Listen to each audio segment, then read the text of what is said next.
쉽잖아 이런 얘기를 합니다. 2번 성공했는데 세 번째 성공하겠다. 저는 이제 그렇게 얘기를 하죠. 2번 했는데 세 번째는 더 쉽지 않겠나.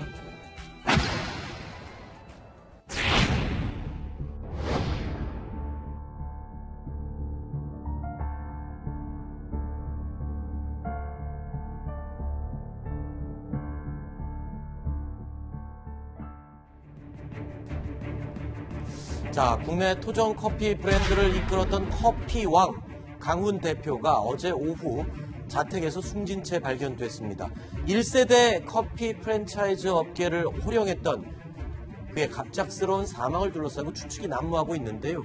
자, 이와 관련해서 얘기를 좀 나눠보도록 하겠습니다. 자, 이유정 기자, 이와 관련해서 뭐 추가로 또 취재가 된 내용 있습니까?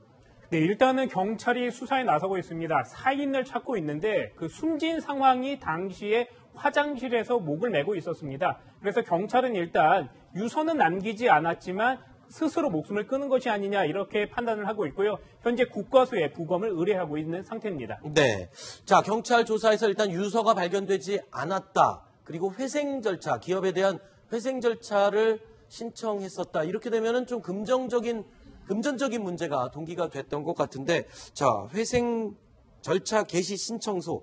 이거 뭐 어떻게 할 때 내는 겁니까? 네, 기업이 상황에 따라서 경영이 악화될 수가 있습니다. 그래서 자금난에 빠질 수가 있겠고요. 그런데 그런 경우에 무조건적으로 채권자들의 채권 추심에 노출될 경우에는 기업이 쉽게 망가질 수가 있습니다. 네. 그런 상황에서 일단 기업이 회생, 즉 재기할 수 있는 절차를 마련해 두고 있는데요. 채무자 회생 및 파산에 관한 법률이 있습니다. 여기에서 기업이 다시 살아날 수 있도록 어느 정도 시간을 부여해 줄 수 있는 것이 바로 회생 절차이고요. 그리고 또 채권자들의 채권을 일정한 기간을 정하고 그리고 네. 또 액수를 좀 줄여서 그것만 변제했을 경우에는 다시 원래대로 돌아갈 수 있도록 보장해 주는 것이 회생 절차인데요.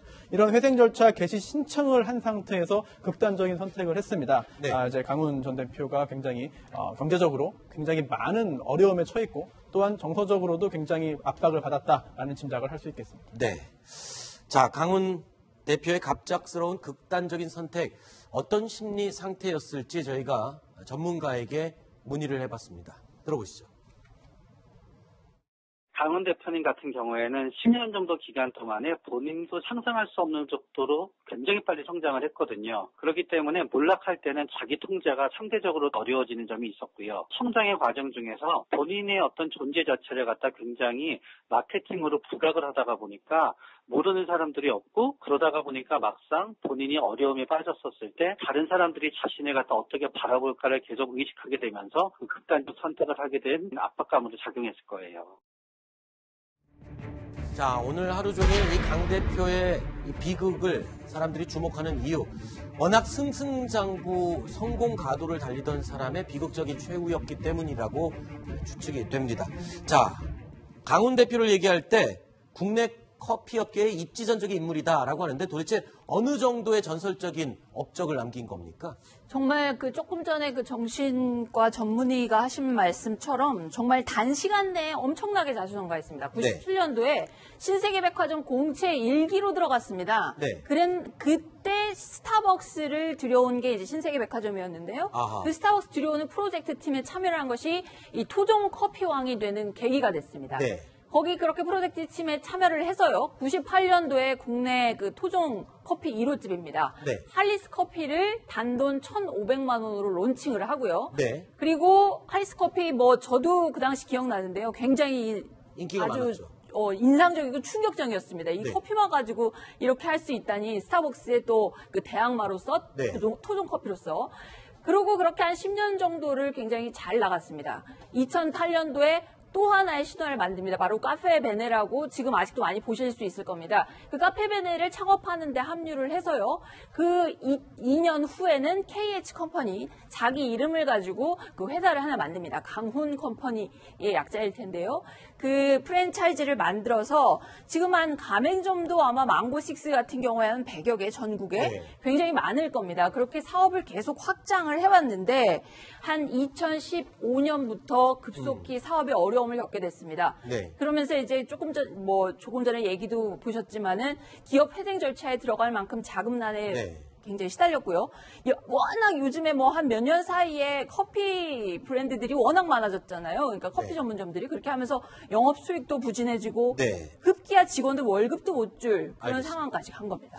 자, 일단은 뭐 토종 커피 브랜드 카페 베네라는 이 브랜드를 창업할 당시에 굉장히 자신감이 넘쳤습니다. 자, 살아생전의 강 대표의 자신감 넘치던 모습 목소리 직접 들어보시죠. 스타벅스를 그만두고 할리스를 창업했을 때 그 당시에 다들 미쳤댔죠. 스타벅스가 견주는 브랜드를 만든다 했을 때 정신 나간 거 아니냐. 그리고 카페 베네를 스타벅스를 뛰어넘는 브랜드로 만들겠다 했을 때 그 당시에도 다들 말도 안 된다는 소리를 했죠. 네. 자, 이 최단시간에 최다 가맹점을 결국에 만들었다면서요? 그래도 카페 베네를. 네, 그렇습니다. 실제로 2008년도에 1호점이 나왔는데요. 그 다음에 2010년에 300번째 매장이 이제 오픈을 했습니다. 그 후에도 굉장히 여러 곳에 이제 매장이 늘면서 카페베네의 성장세를 누구도 의심하지 않았고요. 또 그런 상황에서 그렇게 성장을 시키고 성공을 시킨 후에 카페베네를 나와서 본인의 사업을 다시 한번 시작했는데 이번에 안타까운 결과를 맞고 말았습니다. 네. 자, 창업을 꿈꾸고 있는 젊은이들에게는 선망의 대상이 될 수밖에 없었던 강훈 대표. 자, 이 승승장구에는요, 이 본인 스스로가 갖고 있는 아주 강한 추진력과 자신감, 이것이 바탕이 됐었다고 이야기를 하고 있습니다. 본인의 그 자신감 넘치는 이야기, 또 다른 증언 들어보시죠. 우리 이번에는 더더구나 망고식스를 가지고 또 세계적인 브랜드를 만들겠다 했을 때 혹자는 이런 얘기를 합니다. 2번 성공했는데 3번째 성공하겠냐. 저는 이제 그렇게 얘기를 하죠. 2번 했는데 3번째는 더 쉽지 않겠냐.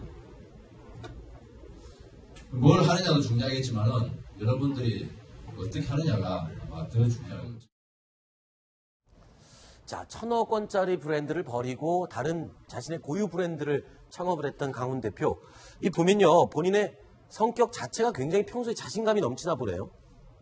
네, 그런 것 같습니다. 아까 말씀했듯이 보면요. 처음에 성공하고 두 번째 성공했는데 그 다음에 못하랴 이런 얘기를 하고 있었습니다. 그만큼 연이어 이뤄지는 승승장구 때문에 자신감이 굉장히 많이 붙었고요. 그래서 약간 자신을 너무 과신하지 않았나 이런 생각도 해보게 됩니다. 특히나 이제 네. 자서전이 있는데요. 제목이 따라하지 말고 선점하라. 여기서부터 일단 자신감이 보이고요. 그리고 또 평소에 주위에 나는 보험을 들지 않는다라는 말을 자주 했다고 합니다. 네. 보험이라는 게 장래에 닥칠 위험을 미리 대비하는 거 아니겠습니까? 그렇죠. 그런데 만약에 그러한 장래의 위험 발생 가능성이 전혀 없다라고 생각한다면 굳이 보험을 들 필요가 그렇죠. 없습니다. 들면 안 되는 것이죠. 그런 이야기들을 종합해 볼 때 강훈 대표가 생전에 굉장한 자신감을 보였고 또한 그렇게 자신만만하게 사업을 벌였고 성공했는데 마지막에 이렇게 안 좋은 결말이 되다 보니 많은 사람들이 더더욱 슬퍼하는 것 같습니다. 그렇군요. 그러면 나는 잘못될 일이 없을 거다. 그런 자신감에 대한 표현으로 보험 상품을 전혀 들지 않고 인생을 살았다.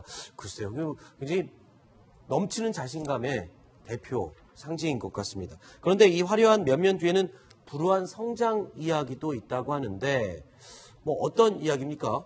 이 과거 어렸을 때 새엄마가 10명이나 있었다. 뭐 이런 얘기도 들리고요. 하여튼 과거 불우한 환경을 딛고 성공한 사례여서 더욱 조명을 받고 있는 것 같습니다. 자, 그런데 이러한 자신감 넘치는 이런 모습들, 이런 것들이 혹시 이번에 사업이 수익을 내기가 어렵고요. 그리고 어느 정도 규모가 커져야 기업에 있어서는 규모의 경제를 이루면서 흑자를 내게 되는데 이런 거를 하지 못하게 되자 그 자금 압박에 시달리고 결국 불행한 결말을 가져온 것 같습니다. 자, 여기서 중요한 부분이 있습니다. 일단은 이 경영자가 선택을 잘못했을 때 손해는 결국에 또 가맹점주들, 그 수백 곳의 가맹점주들이 또 고스란히 또 피해를 떠안게 되는 건 아닌가 싶은데 이런 경우에 갑자기 또 호시기법이 떠오릅니다. 이 회장이 잘못했을 때 그 피해를 가맹점주들이 떠안지 않도록 하는 호시기법. 이런 경우에도 혹시 가능한가요? 적용이? 일단 아직 법이 제정되어서 시행 중인 것은 아닙니다만, 네네. 같은 선상에서 비교하기는 좀 어려운 측면도 있습니다. 일단 창립자 또는 오너 또는 대표이사의 개인적인 그 잘못된 행동과 또 그게 스스로 목숨을 끊을 행위 자체를 같은 선상에 보기는 어려운 측면이 있겠죠. 그런데 지금 같은 경우에는 이 해당 회사가 기업 회생 절차 개시 신청을 한 상태입니다. 그리고 25일 오늘이죠. 내일이죠. 그 신문기일이 잡혀 있습니다. 즉 회생 절차를 진행해도 되는지 안 되는지를 법원이 판단하기 위해서 당사자를 불러서 이야기를 들어보는 겁니다. 그래서 만약에 이 회사를 기회를 준다면 다시 재개할 수 있다라는 판단이 든다면 회생 절차를 진행할 수 있는 것이고요. 그렇지 않다라고 한다면 회생 절차를 가지도 못하고 장래에 파산할 수 있는 것이거든요. 굉장히 중요한 절차를 앞두고 있는데 이런 극단적인 선택을 하다 보니 그 해당 회사의 존망에도 여러 가지 악영향이 있을 것이고, 그리고 또 가맹 계약을 맺고 현재 영업을 하고 있는 가맹점 사업자, 즉 가맹점주들에게도 여러 가지 불안감이 커지는 상황인 것 같습니다. 네. 그러면 일단은 현재 가맹점주들 어떤 피해가 발생했을 때 보상을 받을 수 있는 그런 규정 자체는 지금 전혀 있지 않은 거고, 있는 가게에서 열심히 지금 장사를 해야 되는 그런 상황인 것뿐이죠. 그렇습니다. 현재는 그렇고요. 그런데 열심히 장사를 한다고 해가지고 문제가 해결되지 않을 가능성이 있어서 더욱 큰 우려가 됩니다. 왜냐하면 지금 가맹 계약의 본질은 가맹 본부, 즉 본사에서 여러 가지 물품들을 공급을 해줘야 됩니다. 그런데 그러한 공급할 능력이 없어진다고 한다면은 그로 인한 피해는 고스란히 가맹점주들에게 돌아갈 수밖에 없거든요. 그런 상황이 발생한다면 열심히 일을 하고 싶어도 열심히 일할 수 없는 상태가 발생하기 때문에 대량의 아주 많은 수의 피해자가 생길 것이 우려됩니다. 네.